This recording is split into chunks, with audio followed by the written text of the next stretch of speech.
Bismillahirrahmanirrahim. Assalamualaikum warahmatullahi wabarakatuh. Hamdan syukran lillah, sholli wa sallim ala rasulillah wa ala alihi wa sahbihi wa mawalah. Sahabat kaum muslimin wal muslimat rahimakumullah. Syukur kita untuk Allah, salat dan salam senantiasa kita kirimkan kepada Nabi yang mulia, Nabi Muhammad sallallahu alaihi wasallam. Alhamdulillah, khususnya bagi muslim-muslimah Gorontalo, hari ini kami berada di salah satu wisata sawah yang ada di Gorontalo, tepatnya di Desa Sejahtera. Ya, ini salah satu bagian daripada usaha dari warga yang ada di sini untuk menggabungkan antara pertanian dengan wisata. Ya, seperti itu. Nah, bicara tentang pertanian, sahabat dakwah rahimakumullah, ada satu praktek dalam pertanian yang masih sering kita dapati dilakukan oleh kaum muslimin, baik oleh para petani ataupun oleh para pemilik lahan, dikerjasamakan dengan para penggarap, yaitu adalah praktek menyewakan lahan pertanian. Nah, seperti itu. Nah, ini mohon maaf kaum muslimin dan muslimah rahimakumullah, Islam memandang masalah menyewakan lahan pertanian adalah perkara yang, mohon maaf, ini adalah perkara yang terlarang. Nah, seperti itu.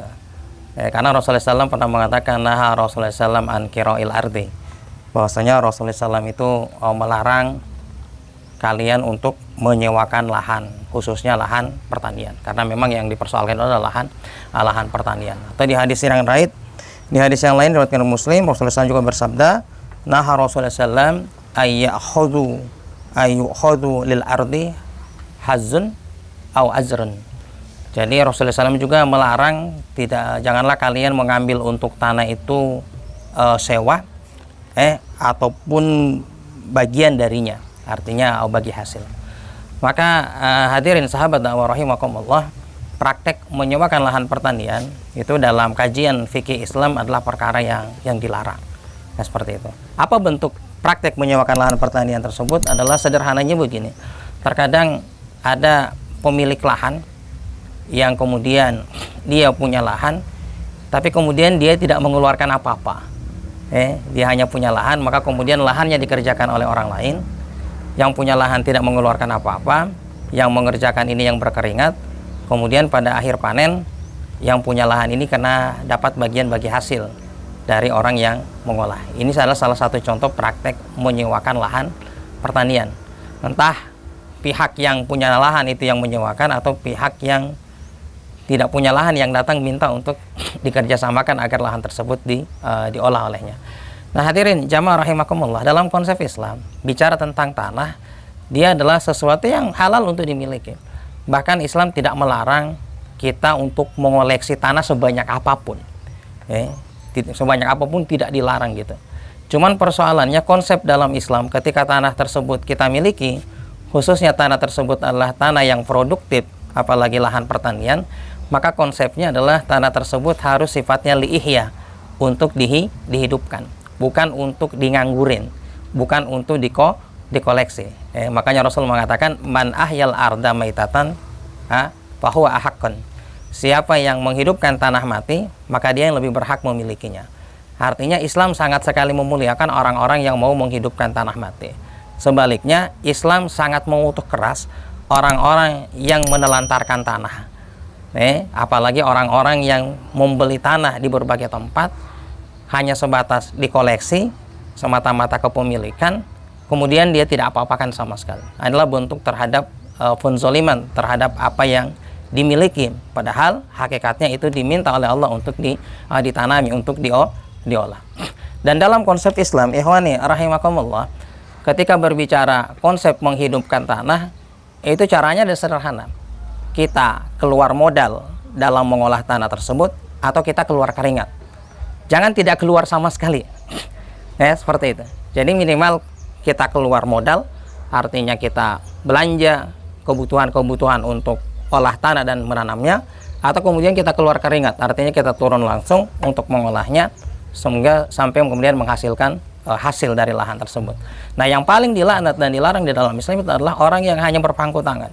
Dia punya tanah yang banyak, dia tidak melakukan apa-apa, tidak keluar modal, tidak keluar keringat, orang lain yang bekerja, tapi kemudian dia dapat bagi hasil. Nah, ini ada salah satu praktek yang dilarang di dalam Islam. Nah, ikhwani jamaah sahabat dakwah rahimakumullah, larangan ini dalam hadis Nabi itu sangat tegas. Ketika Rasulullah SAW bersabda, "Naha Rasulullah SAW an kira'il ardi," bahwa Rasulullah SAW melarang untuk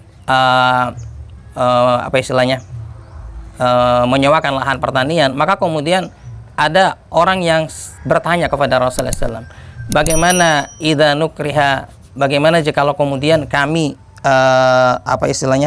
menyewakannya hanya dengan bilhab, dengan benih. Jadi kami nggak mengambil bagi hasil dari hasil pertaniannya gitu, tapi kami hanya mengambil dari benih saja. Jadi kalau apabila kami dikasih benih lah seperti itu. Kemudian Rasulullah SAW lah tidak bisa. Kemudian ditawar lagi, bagaimana kalau dengan bitin? Apa itu atin? Seperti jerami. Jadi apabila di lahan-lahan tersebut ditanami seperti sekarang ditanami padi, maka kemudian pemilik lahan itu dia tidak mengambil hasil, tapi dia hanya mengambil jerami padinya saja. Maka Rasulullah SAW mengatakan lah, tetap tidak bisa. Tetap tidak bisa. Maka kemudian ada lagi yang bertanya kepada Rasulullah, bagaimana kalau kami hanya mengambil semisal rerumputan atau apa yang tumbuh di lahan tersebut? Maka kata Rasulullah SAW juga tidak bisa. Apabila ada yang perkara seperti ini, itu menandakan ada sebuah ketegasan oleh Rasulullah SAW bahwa tidak ada jalan lain. Kalau anda punya lahan, maka Rasul mengatakan faliyazroha. Kalau engkau punya lahan, ya ente olah, ente tanami. Seperti itu. Nah, kalau tidak mampu engkau olah, mending engkau berikan kepada saudaramu biar dia nanti yang akan mengolahnya. Nah, ini mohon maaf ikhwani jamaah rahimakumullah, ini adalah salah satu hukum syara seputar hukum tentang tanah yang hari ini mungkin banyak umat Islam yang tidak ngerti, yang tidak paham, dan masih banyak yang mempraktekannya, padahal ini adalah perkara yang sangat dilarang oleh Allah Subhanahu wa taala.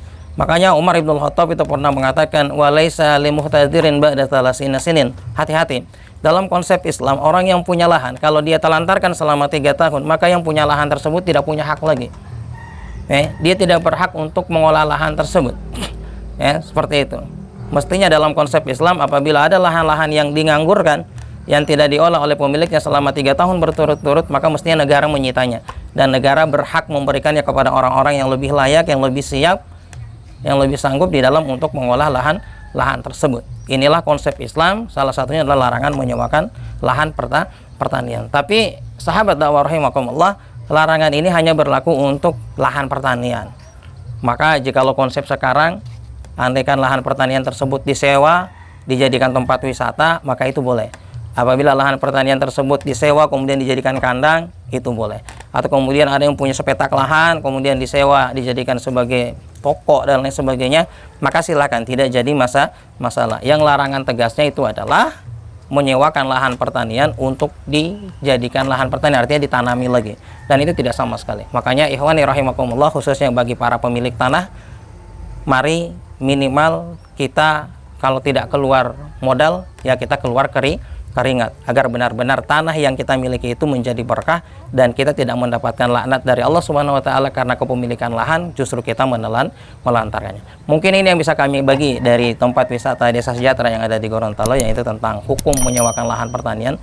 Mungkin ini agak terlihat ekstrim, tapi sepertilah Islam mengatur, dan ternyata konsep Islam ini insya Allah menyelesaikan setiap persoalan. Kenapa? Karena sekarang kita mendapati banyak sekali orang-orang yang ingin bekerja, banyak sekali orang-orang yang keluar keringat untuk mengolah lahan-lahan, tetapi mohon maaf, mereka tidak punya lagi lahan. Kenapa? Karena mereka tidak punya modal, terkadang mereka tidak punya akses untuk kepemilikan lahan. Sebaliknya banyak sekali orang-orang yang tidak tahu masalah pertanian, tapi mereka karena punya modal, mereka bisa beli lahan, mereka mengoleksi lahan yang begitu banyak. Akhirnya apa? Terjadi ketimpangan yang sangat besar. Pemilik lahan makin sejahtera, sementara yang pekerja itu makin kesusahan. Maka dalam konsep Islam, lahan harus menyatu dengan pemiliknya. Artinya pemilik lahan harus benar-benar serius untuk mengolah dan menghidupkan tanah tersebut melalui jalur menghidupkannya, entah dengan keluar keringat ataupun dengan mengeluarkan modal, agar kemudian tanah tersebut berproduksi dengan baik. Mungkin ini yang bisa kami share, dan insya Allah Allah Subhanahu wa taala memberikan kebaikan bagi lahan-lahan yang ada di sekitar kita, dijadikan tumbuh subur, panen melimpah, dan semoga kesejahteraan, keadilan bisa dirasakan oleh semua orang tidak hanya dirasakan oleh para pemilik lahan, tapi juga dirasakan oleh para pekerja. Demikian hadanallahu a'lam. Billahi taufik. Wassalamualaikum warahmatullahi wabarakatuh.